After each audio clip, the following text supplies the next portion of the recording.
你跑，你再跑！老娘养你8个月就等着过年，你跟我玩越狱是吧？啥玩意儿？地震了！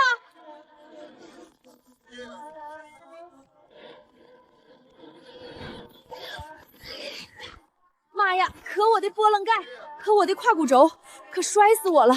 这是啥地方啊？这树咋都长这么老高老大的呢？无毛的猴子，没有皮毛，没有兽纹，不是任何部族的。哎呦我的妈呀！这是办啥呢？你们这虎头头套质量真不赖，搁哪儿买的呀？带回去交给祭司大人检测，如果是入侵者，当场处死。别瞎扒了啊！把我这猪也烧上，这可是过年要吃的肉。外来者，将你的手放在兽核检测仪上，它会探知你的种族、血脉等级和力量属性。若你对虎族有威胁，会发光示警。这是啥玩意儿啊？测体温的呗？休得胡言，这是圣物，会放上去。行吧行吧，放就放，测完把我那猪还给我不？瞅这玩意儿，怕不是买到假货了吧？跟你说啊，俺们村集上就有这种玻璃球，10块钱仨，一碰就碎。你们指定是让人给忽悠了。这不可能，这是兽王级圣物，连费根大人都打不碎。那指定是放过期了呗，啥玩意儿都有保质期。你这球搁这多少年了？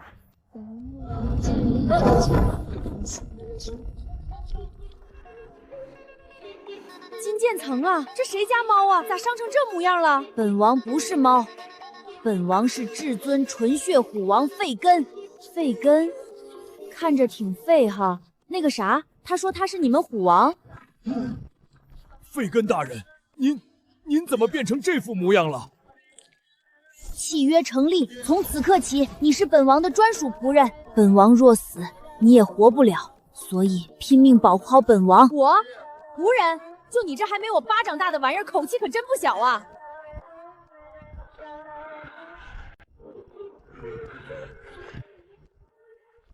竟然还活着，还绑了灵魂契约。代理虎王大人，这个无毛雌性打碎了检测仪，又和费根大人绑了契约，怎么处置？既然和前任虎王绑了契约，就是虎族的人，按规矩参加死亡峡谷的生存试炼，活下来就是我们的一员，死了那也是天意。3天后送他去峡谷，另外那一人一兽不准给任何帮助。是。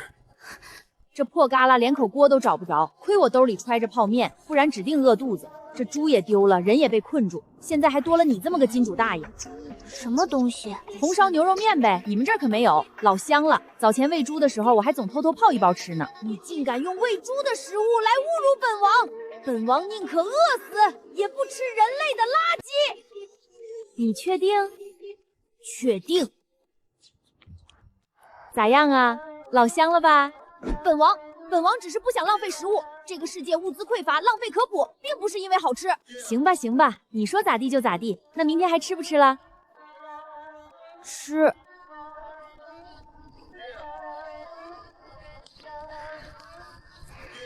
规则很简单，3天活着出来就算过关，武器自带，生死不论。靠边，借个道。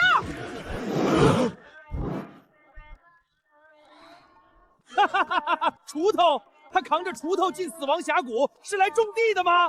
可不是吗？好不容易寻着这么一片没人用的大峡谷，不种田还能干啥？死亡峡谷全是野兽和沼泽，没有1寸平整土地，你种什么？那可太好了，野兽多就说明地力足土肥呀，挨着沼泽，浇水也方便。跟你们说，这地方在俺们那儿那可是块宝地，寻常人压根轮不上。终于有地方种地啦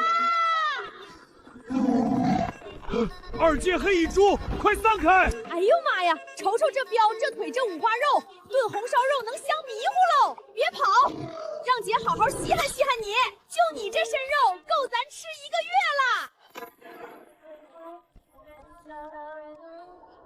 哎，小金，晚上咱炖野猪肉，整铁锅炖，你负责烧火啊。哼，本王受伤了，生火这种粗活，至少也得等本王吃完再说。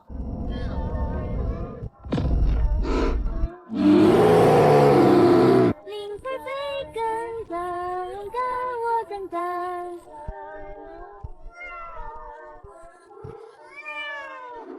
停下，有东西跟着我们。我瞅见了，跟半天了，个头挺大，脚步贼沉，喘气儿呼哧呼哧，跟拉风箱似的，指定是熊瞎子。你知道还不停？3阶铁甲暴熊，皮糙肉厚，成年体战力堪比准兽王。本王现在这副样子，一掌都接不下。这熊也太瘦了，肋条骨都瞅见了，刚从冬眠里醒过来呗。你能不能有一点正常雌性该有的恐惧？害怕啥呀？它又不好吃，熊肉又柴又腥，炖汤都齁得慌，就稀罕好吃的玩意儿。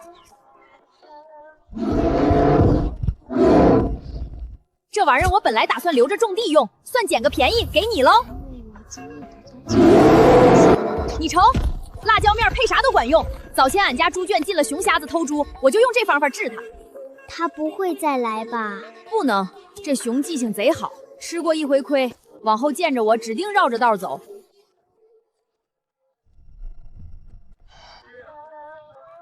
你叫什么名字？林翠花，这名是不咋好听，我也知道，但村里老人都说贱名好养活嘛。林翠花，你呢？叫费根是吧？还说自己是虎王，咋被揍成这副模样？连人形都撑不住，合着你这王是冒牌的呀？我堂弟费洛，100年前他父母因触犯族规被我父亲处死，他表面上不记恨，暗中谋划了3代人。3天前他在祭祀大典上发难，手下12名暗卫同时出手，本王杀了8个，重伤3个，最后大意被他的暗系法术击中兽核。他以为我必死，没想到我用最后一丝王族血脉之力传送到了祭坛，那里有检测仪，能接住我。到头来检测仪让我拍碎乎了，碎得彻底。本王本来还想借检测仪的力量疗伤，看来是天意，也可能不是。先吃饭，吃饱了再唠。你这堂弟能忍3代，绝不是善茬。不过他再难对付，也有怕的东西。怕什么？怕未知。他不清楚灵魂契约到底咋回事，也摸不清我底线，更不知道你在我这恢复的咋样，所以他只敢把我扔去死亡山谷试探，不敢直接下手。这人心里弯弯绕多，就爱算计。对付他最好的法子，就是让他啥都琢磨不明白。你说的对，你一点都不像个仆人。扯啥呢？我本来就不是啥下人。你那契约捆的是灵魂，又不是分高低贵贱。咱俩现在就是一伙的，说白了就是队友。有事好好商量，别总一口一个本王，听着就别扭。快吃，吃完歇着，明儿还得找地方开荒呢。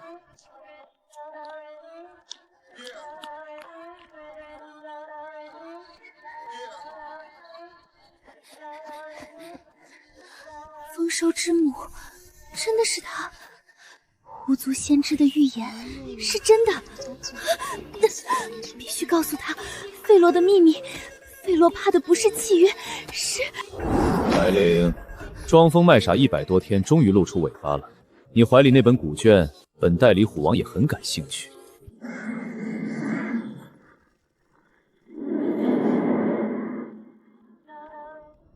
按压，接下来本王远程操控你。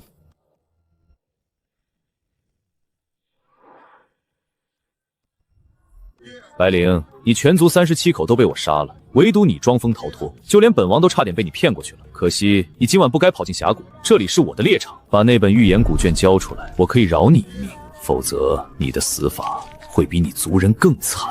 你永远看不到古卷里的预言。我族先知在灭族前夜把古卷封了血脉锁，只有狐族祭司的血能打开。你杀了我，这本古卷就会自燃。大半夜的，谁在我家门口吵吵把火的，还让不让人睡觉了？你就是那个打碎检测仪的无毛雌性。这姑娘是你给打的？哼，与你无关，把她交出来，我可以让你的生存试炼轻松一点，甚至我可以让你活着走出峡谷。你还跟我讲条件，把话捎给你主子。第一，这姑娘倒在我家门口，那就是我的事儿，外人插不上手。第二，死亡山谷可不是你说了算的地界儿，我还愁着阳光族水土好呢，凭啥让我走？你知不知道，我现在就可以杀了你？我当然知道，可你压根儿不敢动手。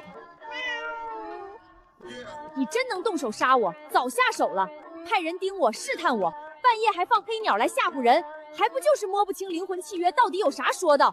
你怕费根留了后手，杀了我反倒被契约反噬，所以你只敢暗中试探，不敢真动手。我这人最烦这套试探的把戏，今晚你要是敢碰这姑娘一下，明儿我就把峡谷里你所有眼线全揪出来，挨个收拾，你信不？有意思，林翠花， 3天之后死亡试炼结束，我在出口等你，我们好好聊聊。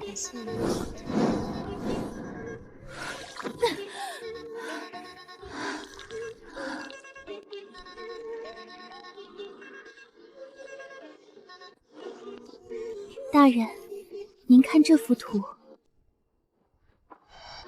这人画的跟我可真像，不过这丰收之母4个字是啥玩意儿？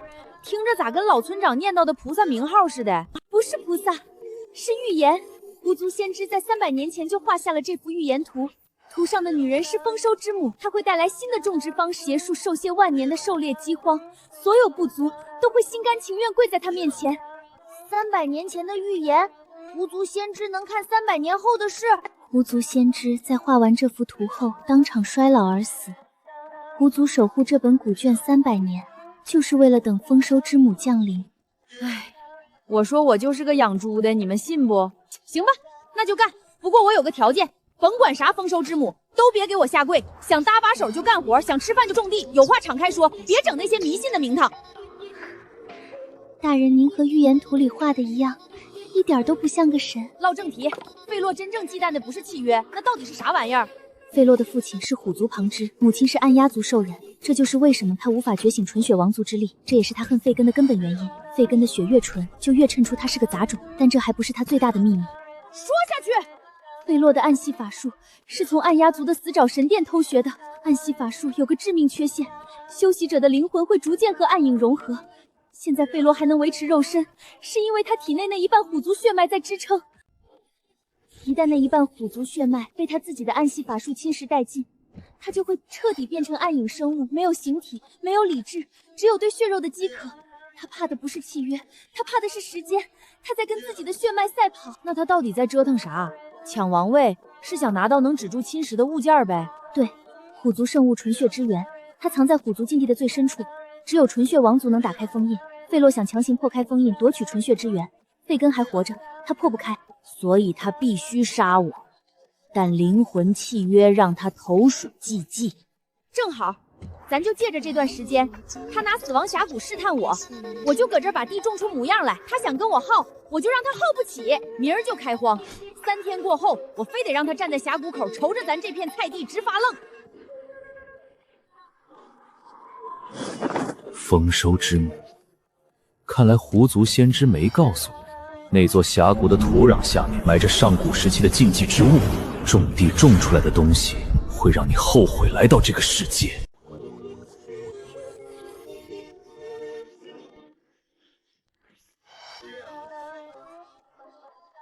黑干土啊，腐殖层最少1尺厚，搁咱村里，这地1亩能打1500斤玉米。白灵，你记好，先开出5亩地，种辣椒跟甜菜，坡上那片整3亩，种我在林子里找着的野豆子，沼泽旁边留2亩当水田。大人，什么是水田？就是能吸水的地块。沼泽里的水太酸，得先挖条沟引过来，拿草木灰过一遍。行了，这活儿你往后慢慢学。今儿先把地翻出来。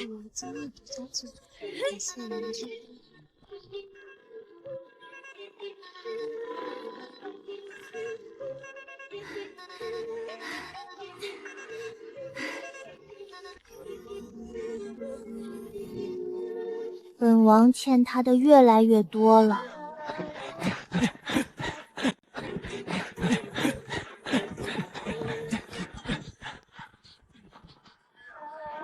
队长，那个无毛雌性没躲，它的气味一直往沼泽那边去了，还有一股翻土的腥味。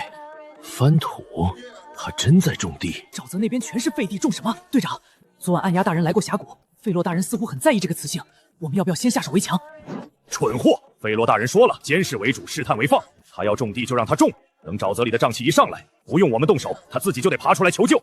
队长英明。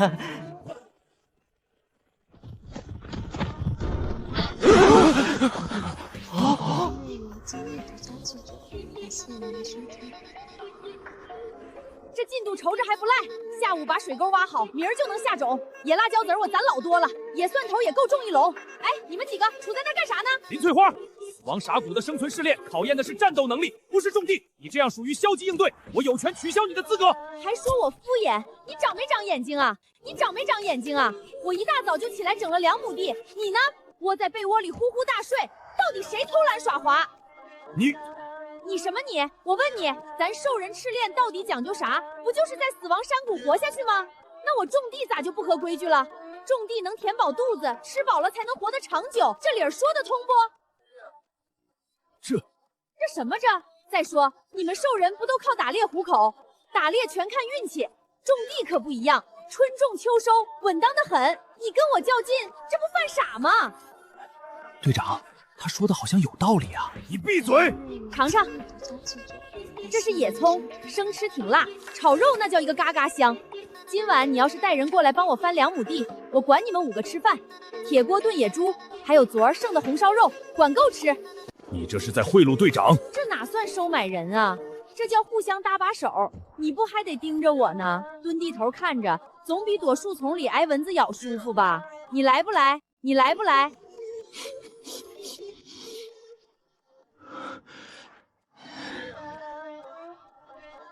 管饱。对，管饱。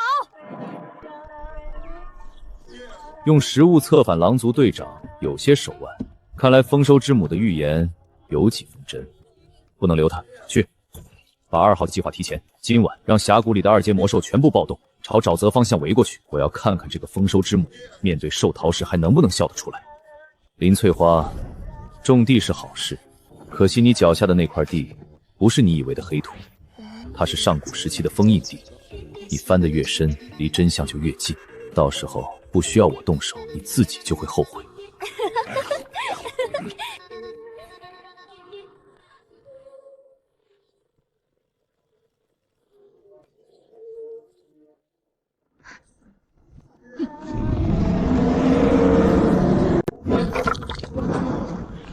兽潮，至少上百头，从3个方向围过来了。这不可能，死亡峡谷从来没发生过兽潮。不是自然兽潮，是费罗，他能用暗系法术驱使魔兽。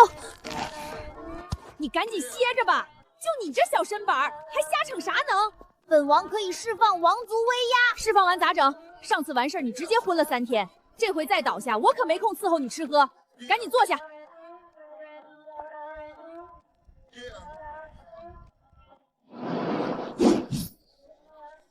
防线搁哪儿呢？什么防线？我问问你峡谷的地势。你在这儿当卫队长，肯定清楚哪段地方最窄，魔兽压根冲不过来。西南边有一道天然石缝，只有2臂宽，但那里离这儿300步，中间全是开阔地，我们来不及转移。不用挪地方，直接把魔兽引过去。你不说你是狼族跑得最快、最会追踪的吗？带上个人往西南跑，一路上撒血腥味引他们，能引多少算多少。引过去之后呢，一道石缝最多撑半刻钟。半刻钟的功夫，足够我收拾掉那头领头的了。领头的？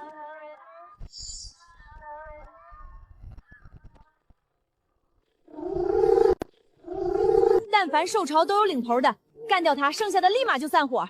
我以前就碰到过这样的。你们去引开那些喽啰，我来收拾头头，赶紧行动！走！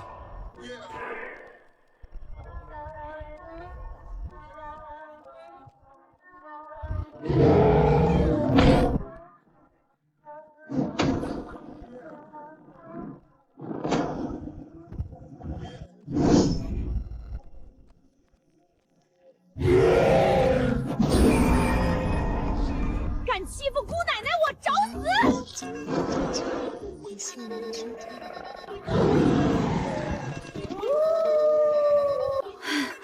谁让你动用威压的？都说好别瞎逞赢，咋不听呢？本王的仆人只能本王欺负，他算什么东西？死傲娇！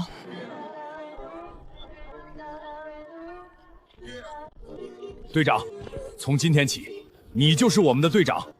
别叫队长，谋头好听不当饭，喊姐就行。不，就队长，你救了我们的命，还让我们吃饱了饭。你不当我们的队长，我们就天天跟着你。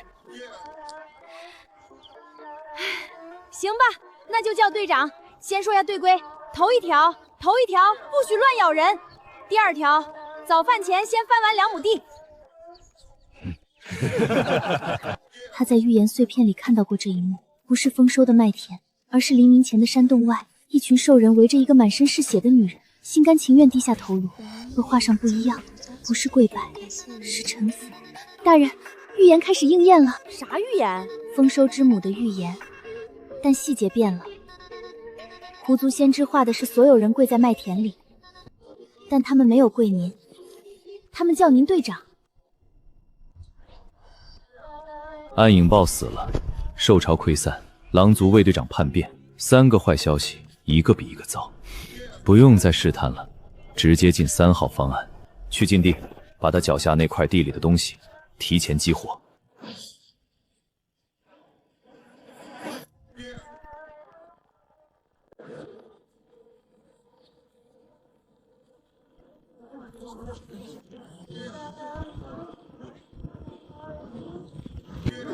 他怎么没死？后面那几个是狼族卫队，他们肩膀上扛的是啥？野菜。走过路过别错过啊！死亡峡谷特产野红薯，生吃脆甜，烤熟了流蜜。你们谁认识管事儿的？申请把峡谷改成农场。安静！那里的土全是沼泽黑泥，酸性重，种什么死什么。300年了，没有一个部族能在那里种出作物。你自己看，这就是峡谷里长的，没人种是因为你们不会种，你们兽人只会打猎，不会伺候地，地又不是铁板一块，你对它好，它就还你好东西。尝一口，甜的。小姑娘，你可知道没人能在这块地里种出东西，还有一个原因。为啥呀？峡谷深处埋着上古暗影本源的封印，那东西会影响所有靠近它的生命。在这块地里种出作物的人，要么是他选中的容器，要么是能对抗他的异类。你是哪一种？费洛怕的不是契约，是时间，他在跟自己的血脉赛跑。啥也不是，我就一种地的。啥也不是，我就一种地的。敢往我地里瞎撞，我直接连他一起刨了。恭喜你，你是300年来第一个从死亡峡谷活着出来的无毛雌性。根据规则，你现在是虎族的一员了。作为代理虎王，我有权为你安排去处。你可以选择留在部落里做杂役帮厨，或者嫁给某个兽人当配偶。我要选第4个选项。没有第4个。那我今儿就定下规矩，这峡谷归我长久使用，打出来的粮食3成交给虎族部落，剩下7成我说了算。我找人来种地，工钱就拿粮食抵，你们爱打猎的接着打猎，往后谁家缺粮，拿兽皮、矿石或者出力干活来换，咱互不占便宜，这条件行不？可以。峡谷的沼泽区归你，但有一条，你不能种植对虎族有害的作物，不能私自挖掘峡谷深处的矿石，成交。不能越过沼泽北边的禁地红线，违反任何一条，领地收回。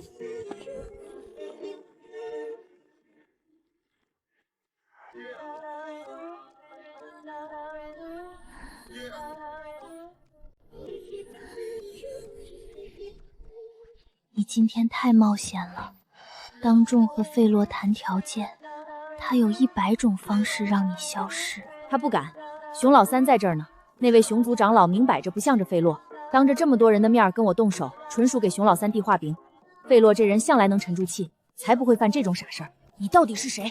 一个普通的养猪农妇，不可能有这种眼力。我爹当了30年村支书，打小家里就总唠村里的大小事儿，人情门道。我这看人识事儿的本事可不是天生的，全是我爹半辈子经验实打实传给我的。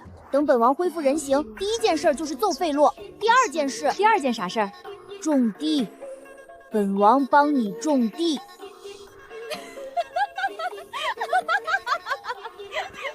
啥事儿，你们虎王说他要学种地。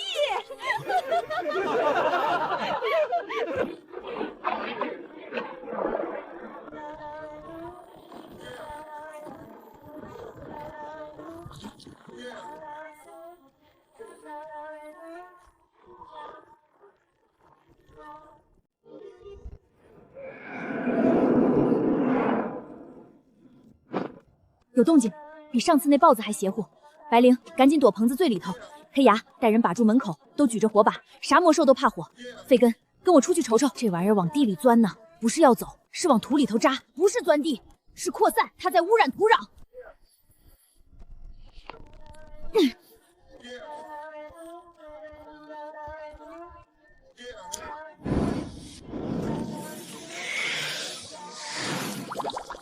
它怕刺激性的东西。辣椒素、草木灰的碱性对它的腐蚀有中和作用，但这长久之计，它随时可能分裂多碎片，它随时可分裂成更多碎片。大人，他是从禁地来的。狐族古卷里有一段记载，300年前，兽界曾有一场暗影之灾，上古暗影本源企图吞噬所有生命，当时的兽人5族联合才将其封印。封印地就在死亡峡谷，对吧？封印地需要持续不断的生命力来维持稳定。所以封印之上的土壤本该寸草不生，但您在这里种出了作物，植物的生命力渗透进土壤，扰动了封印的平衡，它在苏醒。那我就继续种。它不是怕地气跟草木生机吗？这就说明庄稼能治它。它吐黑泥毁一块，我就撒10颗种子压回去，打不过就慢慢耗，看谁熬得过谁。以前我地里闹蝗虫地鼠，还出过猪瘟，哪回不是硬挺过来的？还能让这群小东西翻了天不成？队长，这可不是蝗虫，这是上古暗影本源，当年五族联合才封印的东西。那咱就联手干，不急这1、2天。先把这东西压住，别让它往外蔓延。黑牙，你带人顺着沼泽挖一圈隔离沟，沟里填上草木灰和石灰石。白灵，去把峡谷里所有虫驱邪的草药都找出来，种在沟边。费根，你盯紧禁地边界，再冒黑泥立马喊我。林翠花，本王跟你说句话。说，等本王恢复人形，第一件事不是揍费洛了，第一件事是你说的，把这片烂泥地翻成良田，本王的地，谁也不准弄脏。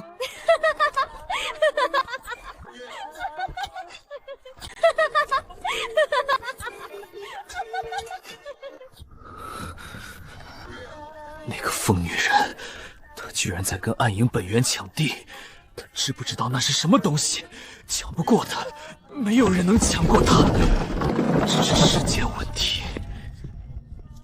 伟大的本源，您的仆人在此请求加快侵蚀封印。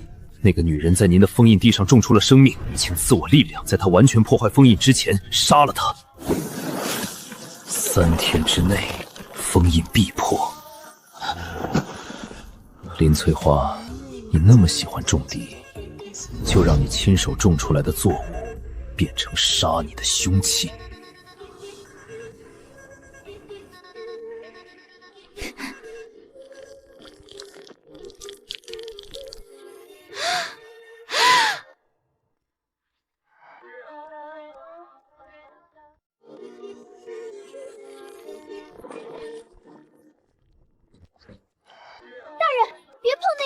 都已经碰上了，没事儿，我有虎纹护体呢。费洛动了封印，这不是他一个人的力量，他在直接调用地暗影本源的力量。能做到这一点，说明他至少献射了自己1半的暗压血脉。献祭血脉对自个儿有啥影响啊？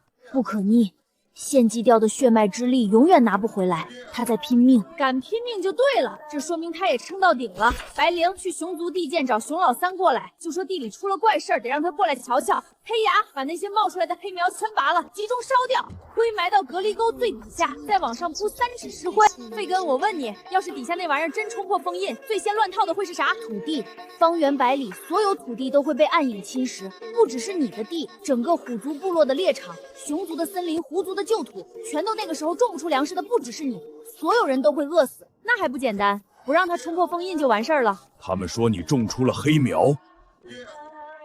你瞅瞅这个，寻常黑苗都是缺水缺肥才发黑，这玩意儿不一样，根还会动，一个劲儿往土里扎，这根本不是正经植物，就是寄生的东西。暗影本源哪是刚要醒，早就醒了一部分，借着地盘在我地里扎根呢。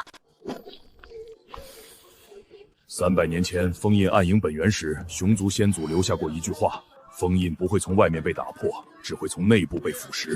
能腐蚀封印的只有一样东西，跟它同源的血脉之力。所以封印松了，根本不是我种地催生的生机闹的，是有人用同族血脉在外头破封印。我这点生机顶多算个引子，算不上根上的原因。你知道是谁？费洛，他身子里带着1半暗压血脉。暗压族300年前本就是暗影本源的手下，他一直想借着代理虎王的名头调动全族之力，硬闯封印，抢夺纯血之源，哪是为了解决血妹子啊？他是想把自己体内的暗压血脉跟地下的暗影本源合到一块儿，他拿自个儿当容器，就等着暗影本源附身，好换来一身强大力量。这个消息没有证据，不能公开。费洛现在还是代理虎王，虎族大半长老都是他的人。你一个无毛雌性，空口指认代理虎王和暗影本源勾结，等于找死。我心里有数，喊你过来不是让你去揭发他，就是想跟你打听件事儿。说，熊族的封印法子能不能把这封印再加固加固？只要你帮我把地下这头看住，其他的事儿我自己应付。熊族的封印术需要3天准备，这3天里，封印术的施法范围不能出现大面积暗影侵蚀，也就是说，你不能让黑苗扩散，否则封印术启动时会直接反噬施术者，不可能拿我族人的命冒险。3天够用。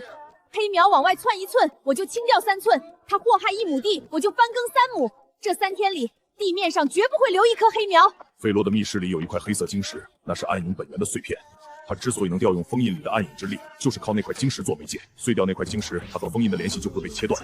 但密室的入口只有纯血王族能打开。费洛用代理虎王的身份强行破过一次，代价是消耗了30%暗影血脉。如果纯血王族在场，打开它不费吹灰之力。本王能打开。你现在连人形都维持不了。不需要人形，密室封印认的是血脉，不是肉身。本王只要1滴血。你上次释放威压直接昏了3天，再用1滴纯血的话，还能保持小家伙的模样不？不能。但本王说过，本王的地谁也不准弄脏。你帮本王翻了3天地，本王还你一间密室。本王不欠你人情。这哪算啥人情啊？说白了，你就是想收拾他罢了。你管我？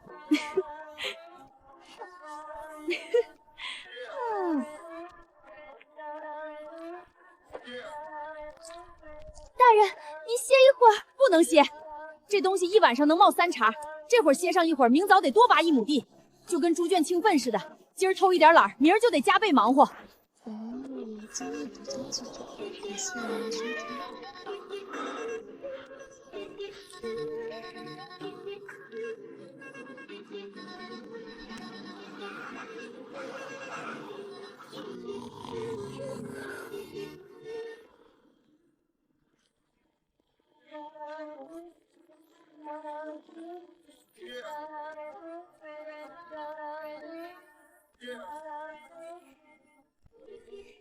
别等穗子炸开，但凡结穗的全连根薅了，堆到隔离沟里，一把火烧掉。白灵，把存的石灰灰全敲碎铺沟底。黑牙，带人往沟里添柴火，火千搏灭，火一熄，黑苗指定又从灰里钻出来。林翠花，离天亮还有1个时辰，费洛从峡谷过去来回至少要2个时辰，现在不去，今晚之前就来不及了。就你现在这模样，咋去啊？再耗1滴，你连巴掌都撑不住了。本王不需要去，这个去了就行。你带这个去密室，费洛挡不住你。你有锄头，有虎纹印记，还有狼族卫队。本王留在这里，用最后的王族威压守住隔离沟，撑到封印术启动。你留在这儿，这股威压能撑多长时间？1个时辰。1个时辰之后呢？当初咱俩立灵魂契约的时候，你可说过，你没了我也活不成。今儿这话我原封不动还给你。我出去1个时辰，你务必好好撑着，等我回来。你要是敢出事，我直接撕了魂器，追到地间踹你屁股。粗鄙！本王是至尊纯血虎王，不是你的猪。反正都是4条腿的，差不了啥。我去趟虎族议事堂，费根留在这儿看好隔离沟。要是日出前黑苗冲破防线，白灵你带着所有草往南边撤。黑牙，你盯着费根，不是护着他，是别让他乱动用威压。他再释放1回，就真没了。大人，平安回来，帮我搂着他。这玩意儿嘴硬得很，其实最怕冷，篝火可别灭了。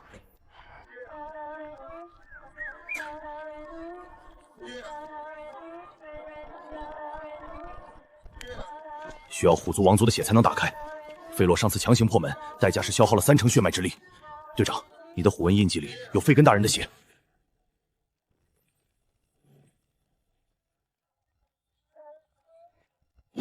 你果然来了，熊老三告诉你的，对吧？我本来想先除掉那个老东西再对付你，但没想到你们2个居然这么快就联手了。不过没关系，密室里的金星只是诱饵，我真正的目的是把你从峡谷引开。你说啥？你离开的那一刻，封印失去了你的生命力制衡，我留在禁地的暗影之力会全力攻击封印。现在封印应该已经裂开了第1道口子。你是一个让我意外的对手，但你再快也快不过已经渗进地下的暗影。等封印完全破碎，你会后悔没有在第1天就逃走。密室没搞定了，密室没搞定了。费洛拿晶石当诱饵，我一走他就带人猛攻封印了。那就不是你的错，他算计在先，你不可能同时守住2边。大人，熊老三的封印术还有2天，等不了2天，封印已经裂了，不用等熊老三，我先堵上。大人，您在做什么？种地呗。植物能吸收暗影之力，按理说是行不通的，可昨天薅黑苗的时候我瞅见了，它的跟普通根子是一个路子的，都是吸土里的养分。暗影本源拿它当寄居的玩意儿，那我就反过来，把祭土换成咱种的庄稼，让庄稼去吸暗影的力量，再转成生长的劲儿，这不就等于俺在帮咱种电吗？不再是它祸害土地，反倒成了咱现成的养料。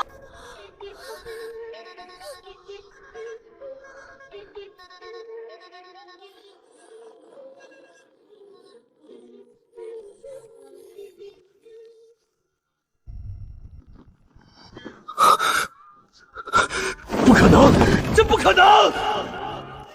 他不是在对抗暗影，他在驯化暗影。这女人到底是个什么东西？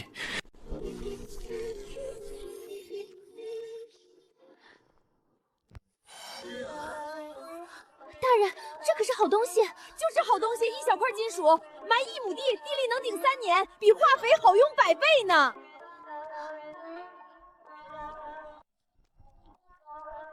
黑牙，你领着人去拾柴，晚上咱炖肉吃。白灵，你去把熊老三喊来，就说裂口暂时堵上了，让他按原先的安排，接着准备封印法子。等会儿，白灵，你昨儿晚上用的那绿色药水是拿啥配出来的？用我自己的血。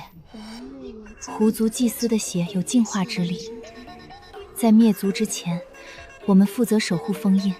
往后可不许再用血配药了，药不够咱就种，草药园子地方大着呢，人手了就招人，狼族闲人的大把，命就这一条，别拿自己身子争，听着没？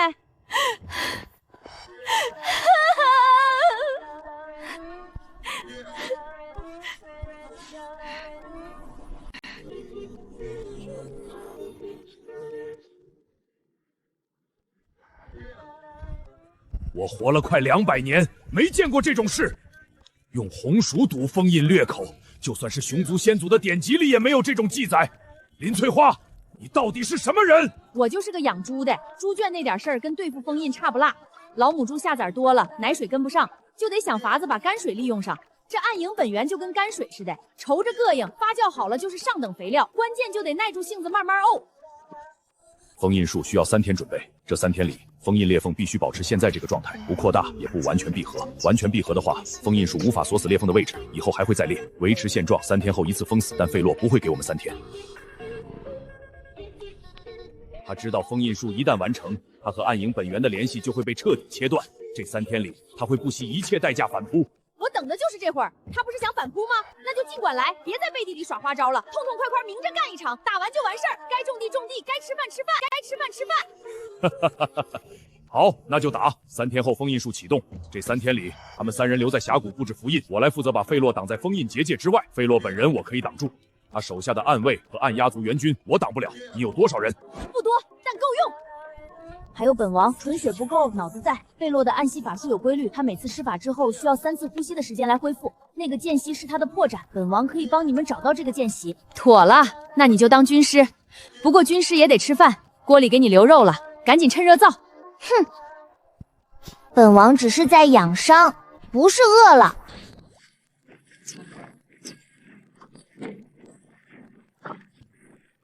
林翠花正在放松警惕。今晚我们分成3路。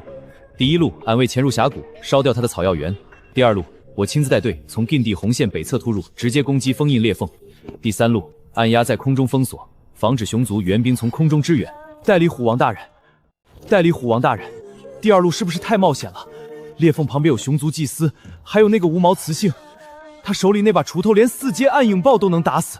您亲自去，万一……没有万一，他手里已经没有费根的纯血了。费根的纯血全部用来打开密室，现在的他就是一只普通幼兽，连2阶魔兽都不如。而林翠花再能打也只是一个人。第二路集中所有暗鸦族精锐，正面强攻裂缝，他挡不住。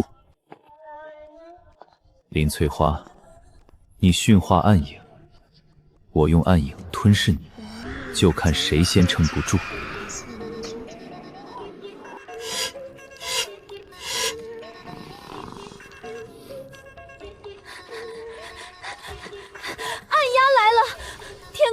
全是暗鸦！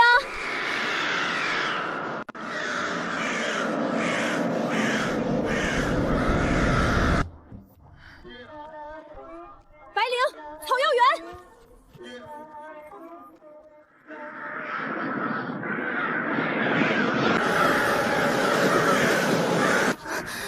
狐族莫弈白灵在此，这是我的药园，谁也不准动。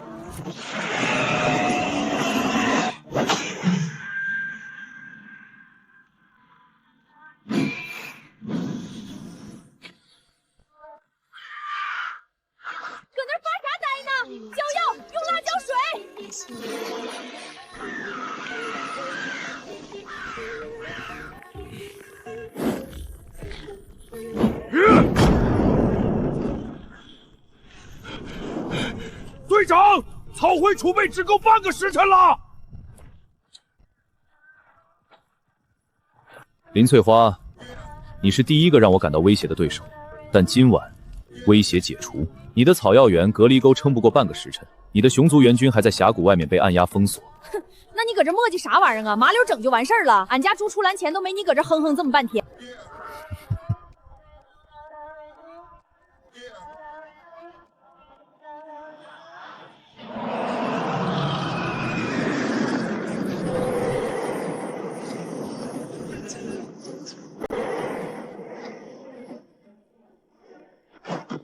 费洛，你的对手是本王。堂兄，你连人形都维持不了，凭什么跟我斗？凭你那一滴已经消耗掉的纯血，还是凭你那把种地的锄头？费根，你说过不再用纯血的。林翠花，你说过一句话，一个能隐忍3代人的对手不好对付。本王忍了他100年，从他父母伏法那天起，本王就知道他总有一天会反。本王等了100年，就是在等一个机会，等他主动站在我面前。现在他来了，本王不会让他走。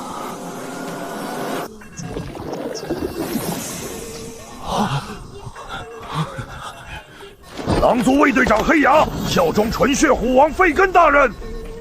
你以为有几个狼族残兵就能翻盘？杀了他们！够了，剩下的交给我就完事儿了。不够，本王还要再撑一会儿。熊老三的援军还没到。到了。我说过封印术需要3天，但现在封印裂缝被你用红薯藤压住了，反而可以直接启动。提前2天，代价是熊族祭司的力量会被封印术锁死1个月。费洛呢？他跑不了，封印术方圆10里内所有暗系法术都会被压制。撤！韦洛，你窃取代理虎王之位，勾结暗鸦族攻击封印，试图释放上古暗影本源，3罪并立。按虎族王法和五族恒约，你的命不属于你自己了。3罪并立。熊老三，你以为你赢了？你们以为封印术压住了暗影本源，压住了我的暗鸦血脉就万事大吉了？你们忘了一件事，那颗红薯是用暗影之力当肥料养大的，它的根扎在暗影本源深处，吸收的暗影之力已经多到它自己都装不下了。它成熟，它会爆发，不是暗影爆发，是生命力的反噬。太多生命力挤在一起的结果就是爆炸，而爆炸范围和封印术的镇压范围完全重合。到时候，封印术压住的不是暗影，而是林翠花亲手种下的那颗红薯。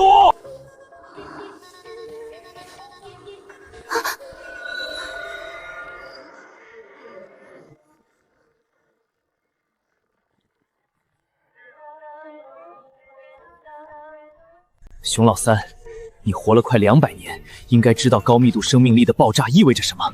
这颗金属吸收的暗影本源总量已经超过它自己承受极限的3倍，它现在是一颗生命炸弹。按这个膨胀速度，最多再撑1天，1天之后它会炸，爆炸范围方圆5里，覆盖整个死亡峡谷。你们所有人，包括你的熊族祭司，包括他手下的狼族队员，都得死。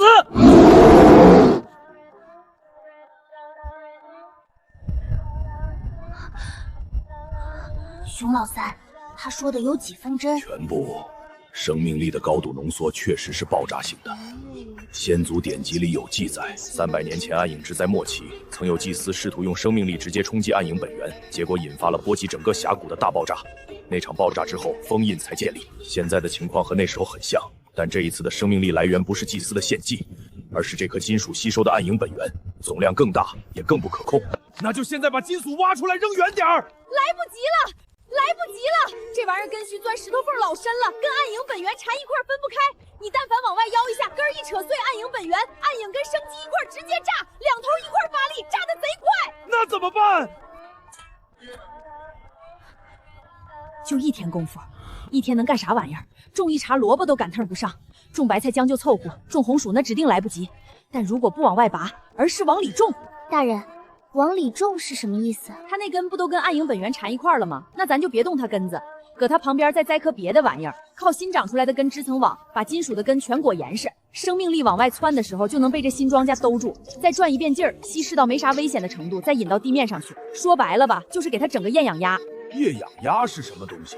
说白了就是给劲儿整个出气儿的口子，金属能炸，全是生命力憋在根里头散不出去。我给它接根管子，让这股劲儿慢慢往外渗，渗出来的生命力融进土里，还能把这块地养得更肥。但这儿得缺一样东西，得找一种比红薯长得还快、扎根更深的庄稼才行。野豆子，对，峡谷西山坡上那些野豆子，之前我让黑牙收回来1麻袋籽儿，还没顾上种呢。野豆子扎根比红薯是深3倍，长速还快2倍。豆子这玩意儿根能固氮，说白了就是养地。把野豆子在金属边上，拿虎纹印子催发芽，让豆根跟金属根子缠一块，豆根织网裹住金属根，把多余的生命力吸走，顺着豆秧子排到地面。这招我早先给猪治胀肿就用，往猪肚子插根管子放气儿，一码事儿。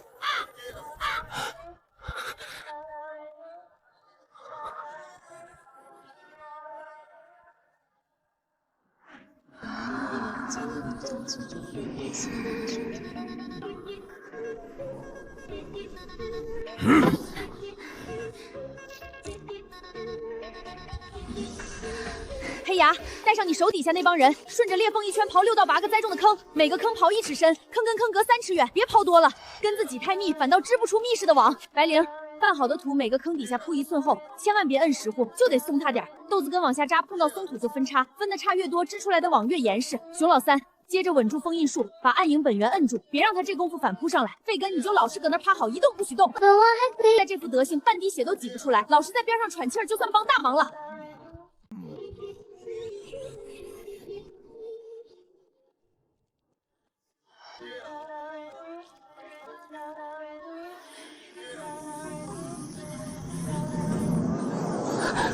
大人，您这样会……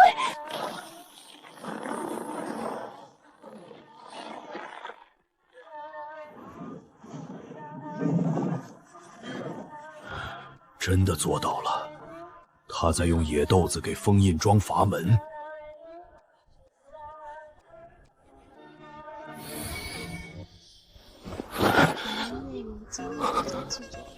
你不是在对抗暗影，你从头到尾都在种地。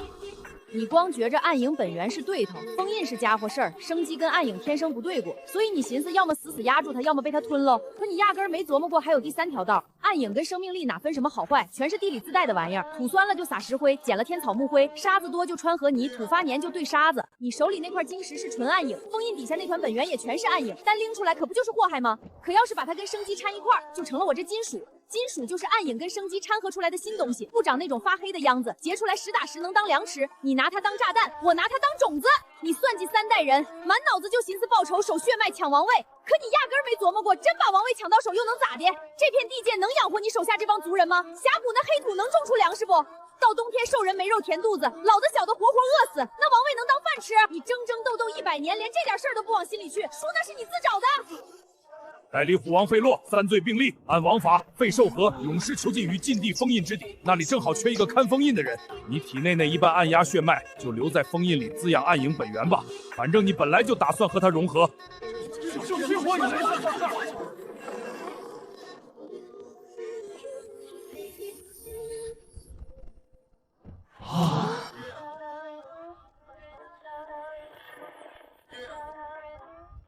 费根大人，熊老三长老已将费洛所犯3罪降惩5族，费洛已被废去授和，永世囚于封印之底，代理虎王之位空缺。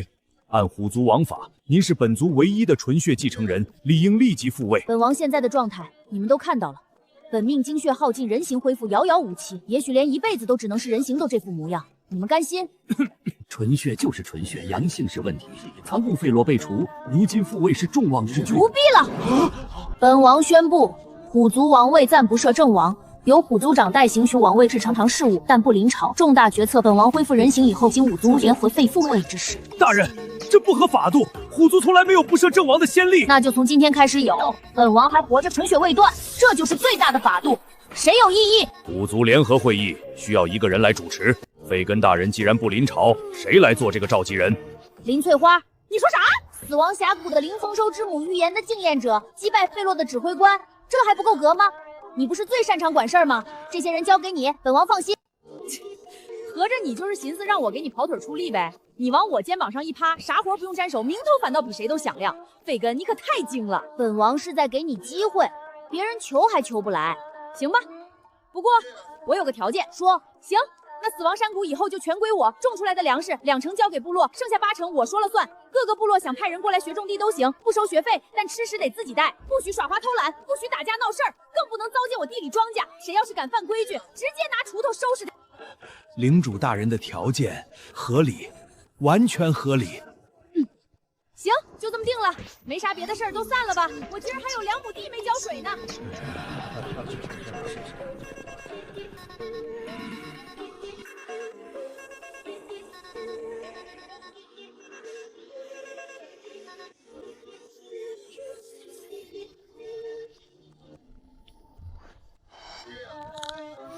金秘书，金秘书。黑牙，第3条鬼渠的坡度歪了，往左偏半寸。你这样修出来的渠，水流到一半就会淤泥沙，到时候清理起来麻烦死。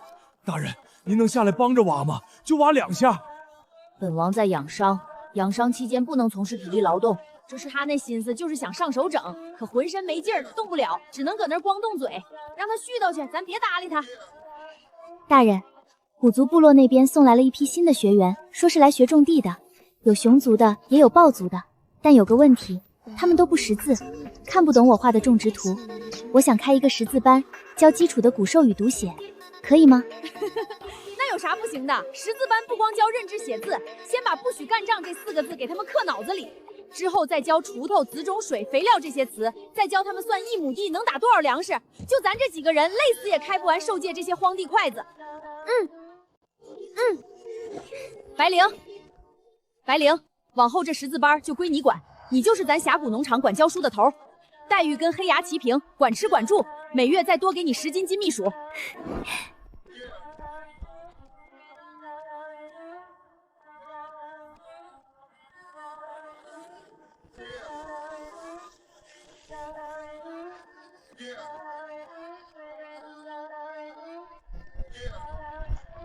费洛的判决下来了，费寿和永世囚禁于封印之地。行刑时我没有去，不是不忍心，是没有意义。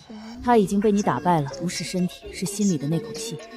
一个连信念都被你拆干净的人，不值得我再去看一眼。林翠花，本王一直在想一件事。那天在议事厅，你拒绝当召集人，只要了一个领主的名头。你说你是养猪的，但你在五族会议上的谈判比虎族长老还老练。你不只是会种地，你到底想要什么？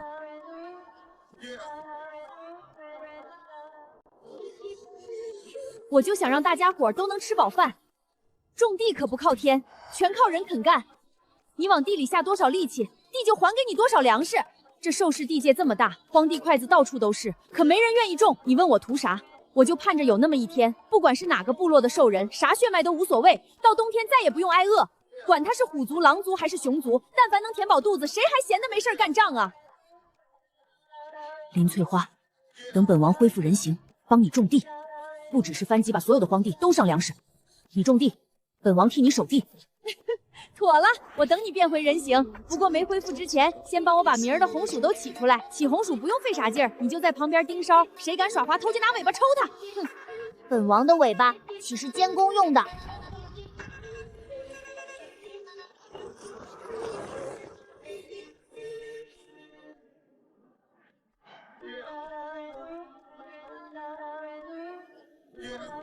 他是对的。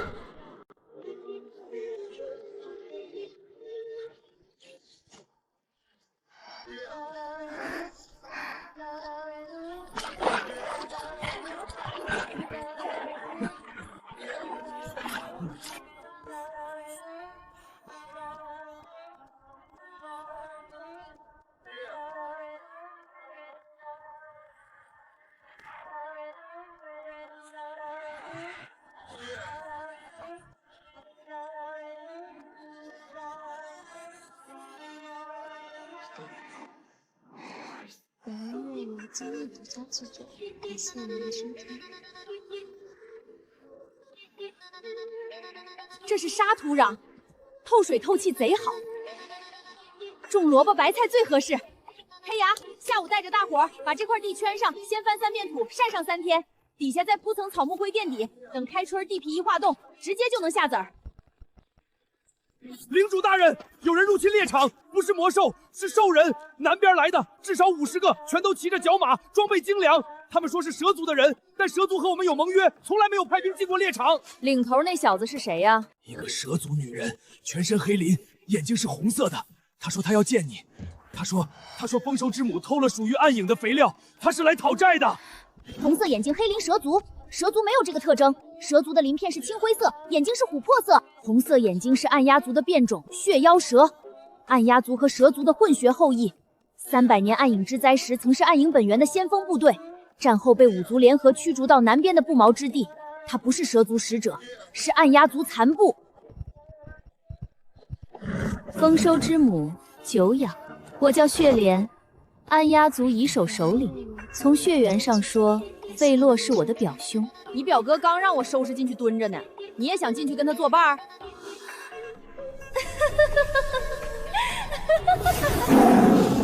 放心，我不是来报仇的。费罗走的路是他自己选的，和暗鸦族无关。我来找你是想做一笔交易。暗鸦族在南边的不毛之地，土地贫瘠，种什么死什么。我们祖上曾是暗影本源的使徒，血脉里残留着暗系气息，走到年里来，走到老都是在饥饿中度日。但我们听说，有人把暗影本源变成了肥料，种出了金秘薯，而金秘薯能净化土壤里的暗系残留。这是暗鸦族传了300年的暗影本源碎片，比费罗那块大1倍。我把这块晶石交给你，你帮我净化暗鸦族的土地，不是施舍，是交易。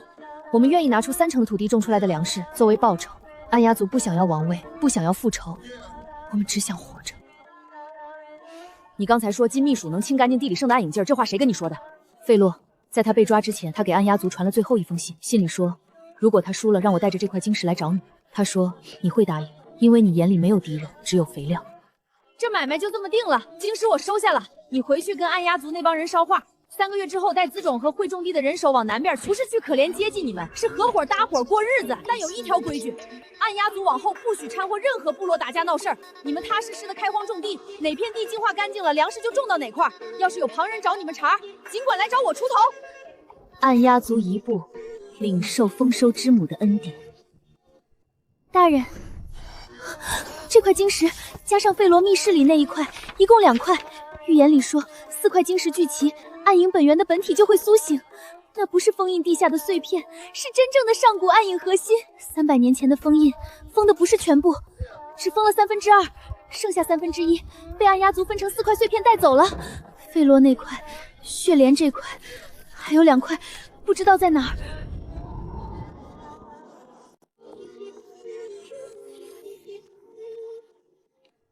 四魂聚，本源醒，暗影归位，天地反复，以金河为锁，以丰收为印，可封。四魂说的就是4块晶石碎块，本源就是暗影核心本身。早先5族联手封印，只封住2/3，剩下那1/3让暗鸦族拆成4块带走了。费洛1块，血莲1块，剩下2块不知道落谁手里。可血莲说了，暗鸦族的地界他翻了个底楼天，就找着这么1块。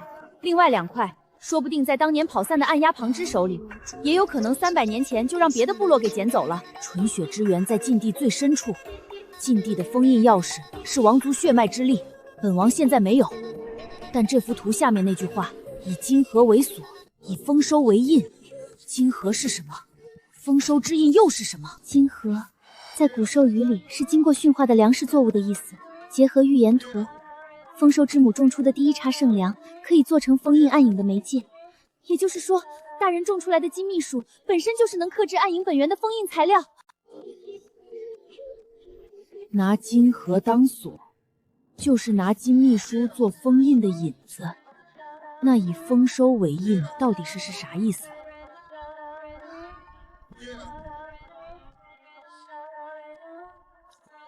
后面被撕了。但从残缺的语法推断，可能是需100人之力，需100族之力，或者需100年之功。甭管哪一种，眼下都办不成。集齐100人的力量祈祷还好说，咱农场现在学员30多号，再加上暗鸦族，凑100个人不费劲。集齐100族的力量就棘手了，这统共就没几个部族，虎族、狼族、熊族、豹族、蛇族、暗鸦族、狐族，拢共才7家。至于100年之功最不现实，我可耗不起100年。100族之力不是指100个部族。古兽语里百经常是虚指，意思是足够多。7个部族凑在一起，再加一个暗鸦族，够不够？不好说，但有一件事可以肯定，封印暗影核心需要金秘术，而金秘术只有你能中，所以封印的核心媒介在你手里，有了它就不怕4块今日聚齐。关键是另外2块在哪儿？关键是另外2块在哪儿？领主大人，禁地只有纯血王族能打开封印，贝根大人暂时没有足够的血脉之力打开这扇门，已经封了3个月。但我们和熊老三长老商量过，您的能力特殊，也许能打开，要不您试试？你们族的圣物动不动就让人拍，属实没啥金贵劲儿。有反应，但不够。你的灵魂契约里有纯血印记，但量太小，无法完全激活封印。若费根恢复血脉之力，哪怕仅能化人形1刻钟即可打开。你说的轻松，本命精血烧掉了，怎么恢复？纯血之源在禁地里，你进去就能恢复，但进去需要你的纯血之力开门，这就是死循环。除非有其他方式补足你的血脉之力。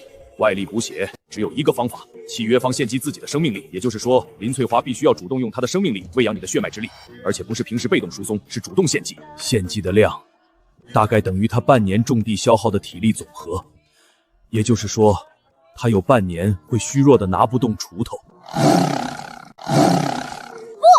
不，我还没说完。本王说不，他的力气是用来种地的。春耕马上要开始，30亩地，你把他的生命力抽走半年，这些全停。本王宁可不恢复人形。费根，你当初可说好了，等变回人形就帮我下嫁干活。现如今你宁可一辈子当个小崽子，都不肯让我耗半年功力换你恢复人身。你觉得这么做是为我好？你问过我愿不愿意了没？本王闭嘴！我问你，恢复人形之后，一天能翻几亩地？成年虎王形态，一天至少翻8亩。我一天能翻2亩地，你干活顶我4个。等半年过后，你刨出来的地都能把我耗掉的力气双倍补回来。这其他的我还没算上呢。以前这些活全是我自己扛，等你变回人形，这些事儿就归你。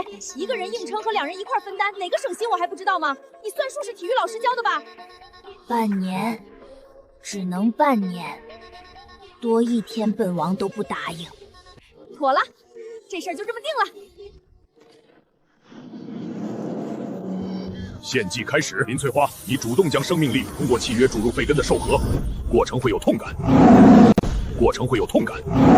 不是身体痛，是灵魂层面的掏空感。你觉得撑不住了就断，别硬撑。开始吧。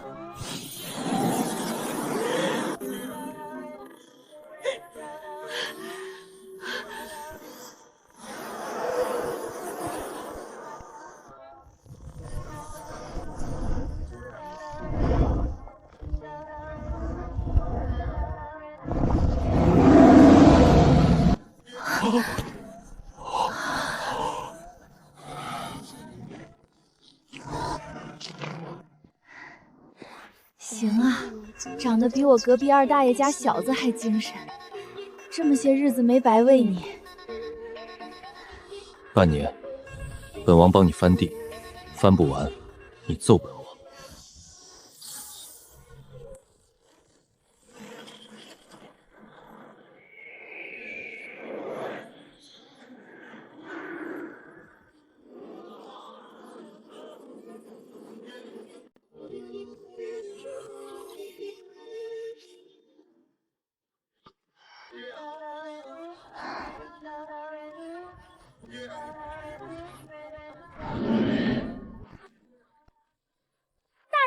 费根大人1个时辰翻了4亩，这速度5个黑牙都顶不了他1个。凑合事儿，比我寻思的差点意思。早前我爹开那台拖拉机，一天能犁20亩地。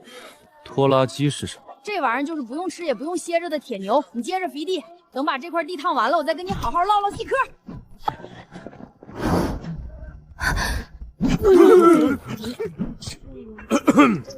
费根大人，暗鸦族医神首领血莲带来了南边的最新情报，关于另外2块黑色晶石。暗鸦族在南边有3条山谷，我带来的人把3条山谷翻遍了，只找到我这块晶石。另外2块确实不在暗鸦族手里，但我们抓到了一个形迹可疑的蛇族斥候，身上带着一块碎片样本，是一块黑色晶石的边角料，质地和我们暗鸦族的晶石完全一致。拷问的结果是，这2块晶石当年被逃散的暗鸦族分支带到了极南的黑水沼泽，后来被当地的蛇族部落抢走了。300年来一直藏在蛇族祖殿里，直到最近费洛倒台的消息传到蛇族，蛇族内部有人激活了晶石。谁？蛇族现任族长的弟弟阴城。阴城这个人你们可能不熟悉，他是蛇族里最激进的一派，300年来一直主张报复五族。蛇族当年在暗影之灾中被迫站队五族联盟，战后被五族暗中打压排挤。阴城认为是五族背叛了蛇族，现在费洛倒了，阴城失去了在虎族的内应，就索性自己干。他激活了2块晶石的能量，用暗影之力强化了一支私军黑灵军，每个人的战力等同于3阶魔兽。他想咋的？他放出消息说要把4块晶石聚齐唤醒暗影核心，然后以暗影之力胁迫五族重新分配兽氏的领土和资源。他的原话是：既然五族不把蛇族当自己人，那就让他们尝尝被暗影支配的滋味。阴城的黑林军在南边集结，离暗鸦族的山谷只有不到5天的路程。暗鸦族刚和领主大人达成交易，粮食还没种出来，土地还没开始净化。如果黑林军现在就打过来，暗渊族扛不住。阴城就惦记凑齐4块晶石，他手里攥着2块，我这儿也有2块，他指定不能先去收拾暗鸦族，下一个就得奔我来，把我这块地盘拿下，4块晶石只凑1块，暗影核心一醒，他那目的就算得逞了。至于暗鸦族，对他来说不过是顺手捎带的事儿。他要来就来，本王刚好翻完这块地。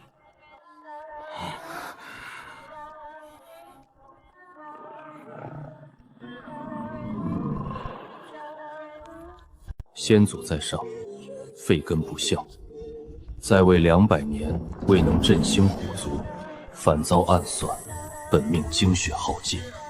今日重启封印，非为私仇，非为王位，为的是虎族猎场上那些冬天饿死的幼崽，为的是暗鸦族300年贫瘠山谷里那些从未吃饱射过的子民，为的是明日之后不会再有人拿暗影当武器，拿土地当战。本王要打开禁闭，拿回纯血之源，不是为了自己恢复血脉，是为了把纯血之力分给所有需要它的人。虎族的不传之秘，300年封在禁地里是浪费，拿出来净化暗影，肥沃土地，养活每一个部落的兽人，这才是纯血该有的用法。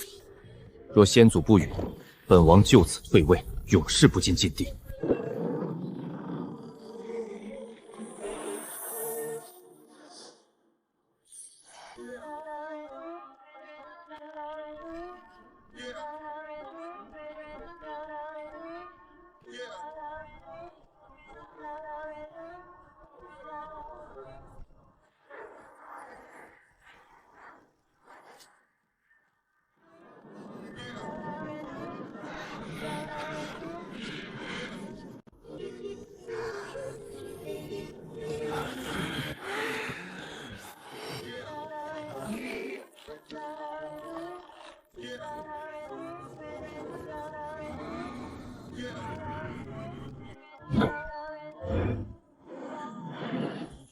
这把锄头现在是虎族圣器，圣器叫啥名？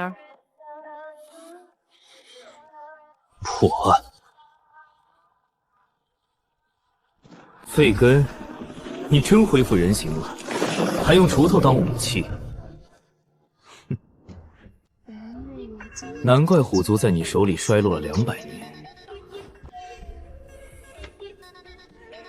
交出2块晶石，我可以留你1条命，你的农场也可以保留，但种出来的粮食70%上缴蛇族。我说你真可不要脸，一张嘴就要70%，咱就说死价半块晶石我都不带给你的，想硬抢你就过来试试，真能从我这儿拿走，那算你能耐。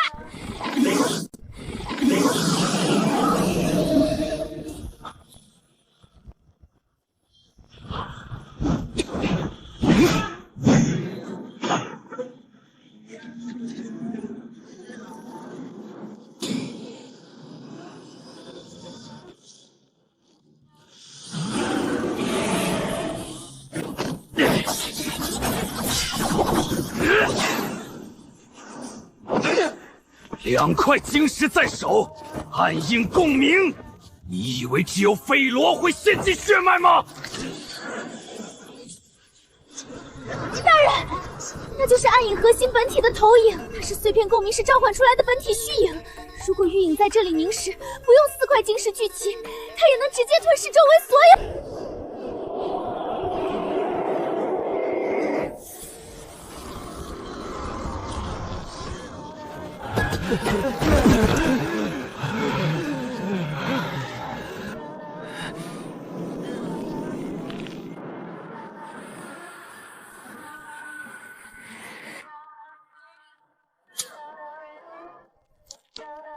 白灵，大人，给我种子，你的身体，给我种子。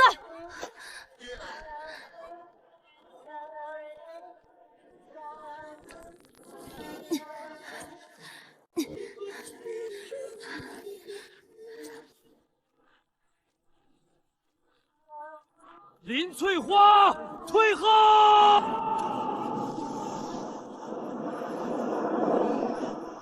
你不就惦记吞生命力吗？来，这一大片30亩庄稼地，野稻、野豆子、野提瓜、野辣椒全都有，还有金秘薯。这块黑土地300年没种过东西，刚翻整利索，每一样全是活物，全带着生机。你想吸是吧？那就先从我身上下手。你要是真能把我给吸干净了，那算你真有能耐。来吧，姑奶奶，我等着你来吸。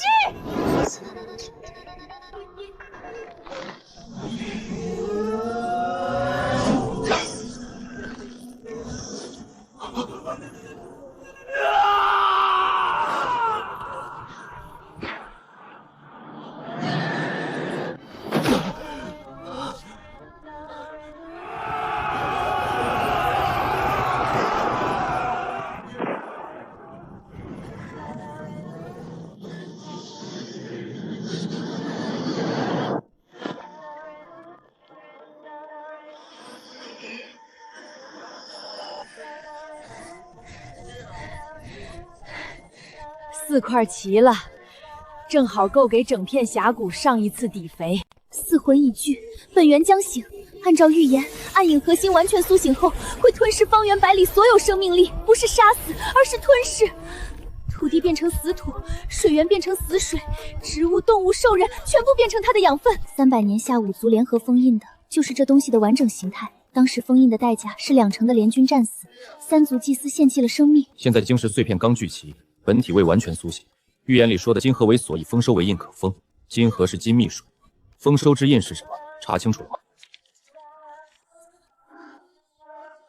白灵，你上回不还说100就是个虚数，不是实打实100个人吗？那有没有轻许指的是100样庄稼、100亩地，还是说……大人，您说过的那个词，村里粮食大丰收要办的那个丰收节？对，丰收节。古卷上丰收之印不是刻在石头上的章，是丰收之母举办的丰收庆典。虚100不是需要100个人，是需要在丰收庆典上集齐100种不同的作物。狐族古卷里有一篇附录，我小时候被祭司逼着背过，里面有句百合献祭以庆丰年，我以为那是节日的诗词，但现在想想可能不是诗词，是封印仪式的程序。以金核为锁，以丰收为印，是用金秘术做封印媒介，用丰收节上集齐的100种作物做印。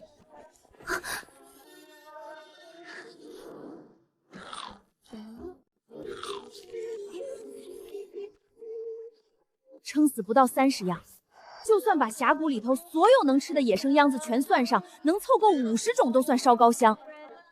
剩下那些只能从各个部落调。熊族领地有高山药草和高山果，20种应该能凑出来。暗鸦族领地虽然贫瘠，但有几种耐旱的沙漠作物，大概10种。狼族猎场只有肉，肉也是食物，腌肉干也是一种食材。大人说过，食物的本质不分荤素，可不是吗？整个兽界所有部落搁一块，凑齐100样庄稼不费劲，难就难在赶不上潮。暗影核心军都要醒过来了，咱还能剩多长时间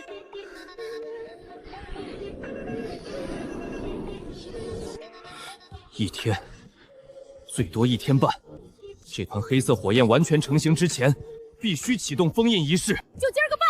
营寨老三，你派人回部族调各样庄稼，血莲、暗鸦族能动身的全招呼上，把耐旱的作物都运过来。黑牙，你领着狼族这帮人去猎场，肉干、兽皮全都带上，皮子也算物资里的一份。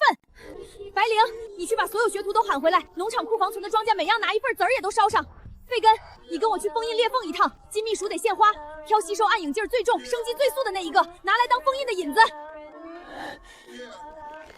你们在准备封印仪式，需要100种作物。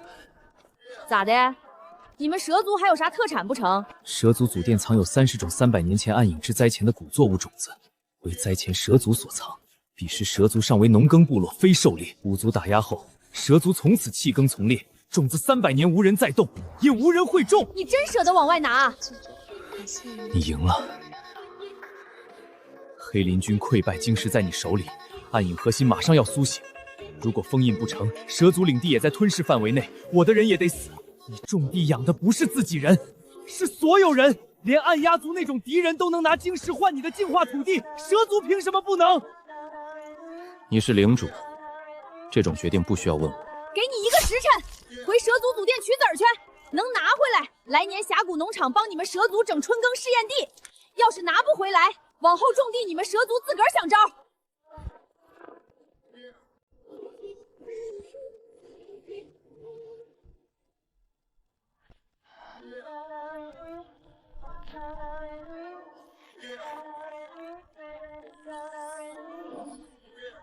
走了啊，封印仪式要用的物件全都备齐了。等一下，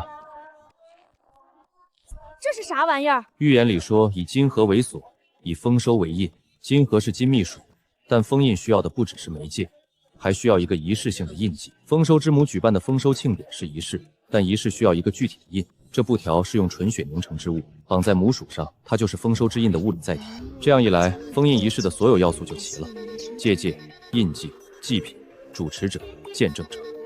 你心里清楚，这人形模样就这么一件护身披风是不？你要是给扯碎了，往后下地翻地你就只能光膀子干。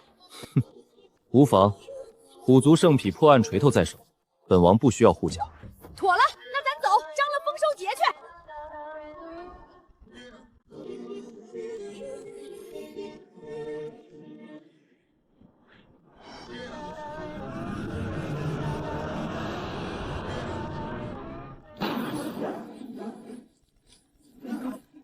今儿个咱不打架不掰扯不算旧账，今儿个是丰收节。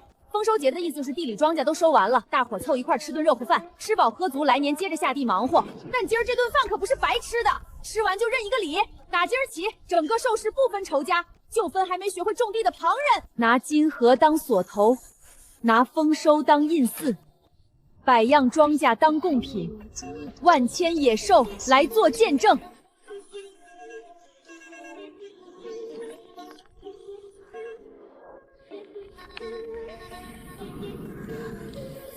丰收之母所在之处，即为丰年。喝汤就踏踏实实喝，别把肉沫子整地上，白瞎东西。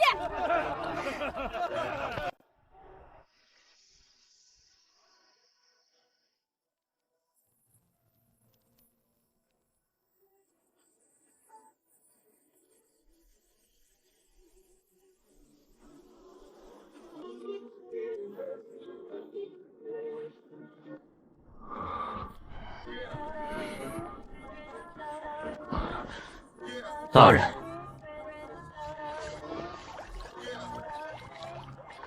你们豹族速度最快，插秧却最慢。速度是优势，插秧讲究的是稳，不是快。快而不稳叫插，叫戳。戳坏的秧苗从你们工钱里抠。哎呀，小鬼他们别骂了。熊老三长老今天来送高山药苗，中午多做一锅饭。不考。下午谁再戳坏秧苗，翻地3亩。散。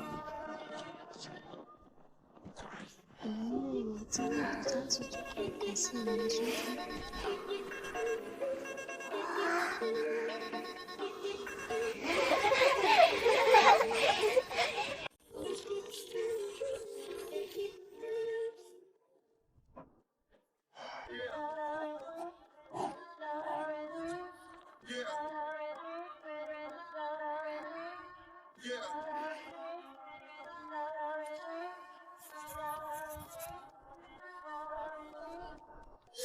虎王大人，6族碰头开大会，这牵头召集的活儿是你来干还是我来？你当本王只管种地？你好歹是虎王，成天蹲地里忙活庄稼，虎族那帮老长爪不得天天念叨你？念叨？本王上个月回去开了一次长老会，跟他们说，谁再念叨，就跟本王去翻地，翻完3亩再说话。现在没人念叨。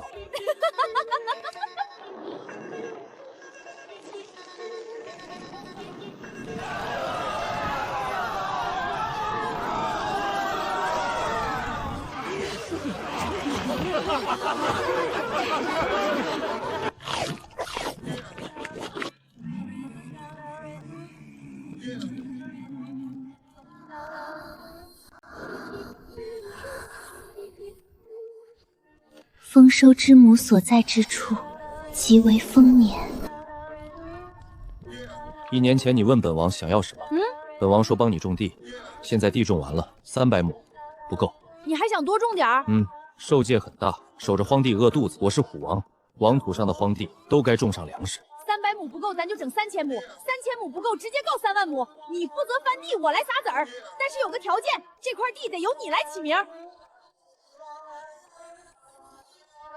叫丰年吧，丰收之母所在之处即为丰年。妥了，就叫丰年。丰年平原、丰年农场、丰年部落，啥都行。先顾着来1年多种地再说。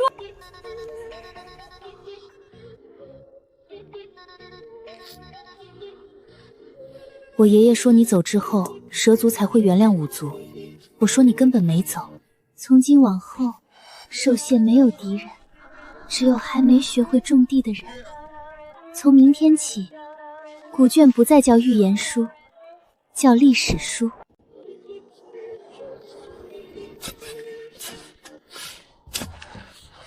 破案锄头手首先是锄头，其次才是圣器，用来翻地的时间远比打架多。听说峡谷有个会种地的大人，能把荒地变房田。我们部落有一块盐碱地，种什么都活不了，但它是我们仅有的领地，能帮我们看看吗？我们没有钱，没有矿石，没有肉干，但我们有50只兔族兽人，都愿意学种地。西边盐碱地，本王去翻。你会制盐碱？我怎么那么不相信呢？不会，你会。本王只负责翻地。本人业余节目独家制作，感谢您的收听。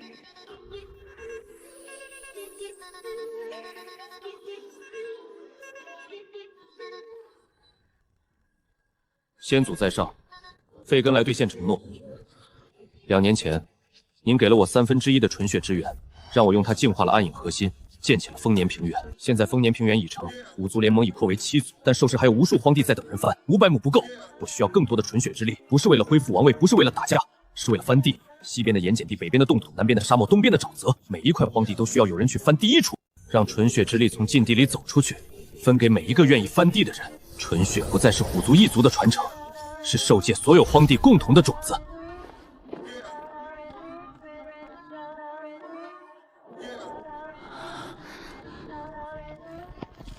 你们真的来了！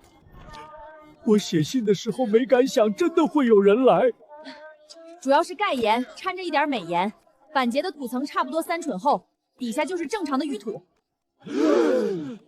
呸！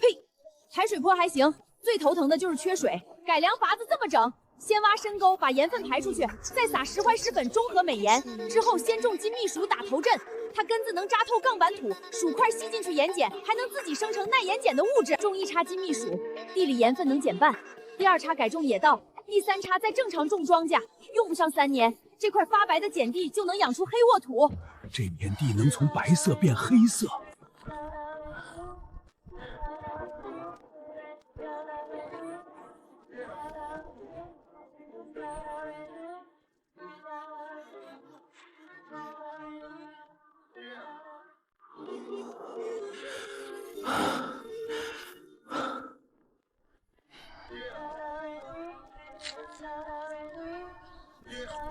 这是什么？不知道是什么，你也敢张嘴？这是橘子糖。我原先待的地界，有个人总在火车上塞给我橘子糖，他说吃块糖就不紧张了。你这不紧张，只要是你给的，本王都敢吃。本王只是在想，这片盐碱地翻完之后，下一个去哪？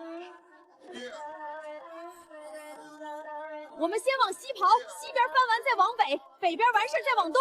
兽界的地图还没画利索，画到哪儿咱就种到哪儿。走了。本人业余节目独家制作，感谢您的收听。